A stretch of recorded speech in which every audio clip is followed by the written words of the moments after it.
আমাদের বাংলাদেশে দুই ধরনের সরকার দেখতে পাওয়া যায়। এক হচ্ছে ফেসবুকের সরকার, দুই হচ্ছে রাষ্ট্রের সরকার। এই দুই সরকারের মধ্যে মাঝে মধ্যে দ্বন্দ্ব বেঁধে যায়। ফেসবুকের সরকার মাঝে মধ্যে এতটা শক্তিশালী হয়ে ওঠে যে রাষ্ট্রের সরকারকে তারা পতন ঘটিয়ে ফেলার চেষ্টা করে। এমন অনেক কাহিনী বাংলাদেশে ঘটেছে যে ফেসবুক সরকার রাষ্ট্রীয় সরকারকে ফেলে দেয়।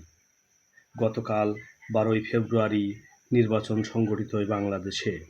এই ফেসবুক সরকার প্রথমে এতটা শক্তিশালী হয়ে উঠেছিল যে তারা নির্বাচনের সমস্ত রায় তাদের হাতে ছিল। নির্বাচনের রায় তারা ফলাফল প্রকাশ করতেছিল। কিন্তু দেশের জনগণ যখন সজাগ হয়ে উঠল, উষ্টা লাথি মারা শুরু করলো, তখন ফেসবুক সরকারের পতন ঘটে গেল। ফেসবুক সরকারের পতন ঘটার পরে রাষ্ট্রের সরকার শক্তিশালী হয়ে উঠল। তখন দেখা গেল যে নির্বাচনের রায় অন্যদিকে ঘুরে গেল।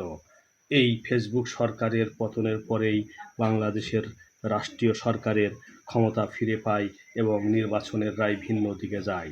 ফেসবুক সরকারের রায় দেখে জনগণ আতঙ্কিত হয়েছিল, শঙ্কিত হয়েছিল। তাদের মধ্যে আমিও ছিলাম যে হায় হায়, কী ঘটতে যাচ্ছে? ফেসবুক সরকার কি এদেশে একটি রাজাকার সরকার বসাতে চাচ্ছে? আমিও অনেক ভয় পেয়েছিলাম, শঙ্কিত হয়েছিলাম।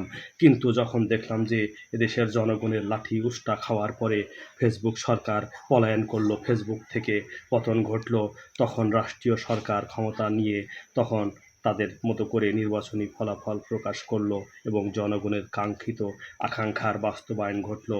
এভাবেই বাংলাদেশের সরকার ব্যবস্থা পরিচালিত হয়ে থাকে। তাই আমরা যেন সতর্ক থাকি, ফেসবুক সরকারের ধোঁকায় না পড়ে আর কখনো কোনো সিদ্ধান্ত না নিই, কোনো কিছু চিন্তা ভাবনা না করি। ধরো আজকে আর পড়তে ভাল লাগছে না, কালকে পড়বো। এখন একটু ফেসবুক চালাইগা।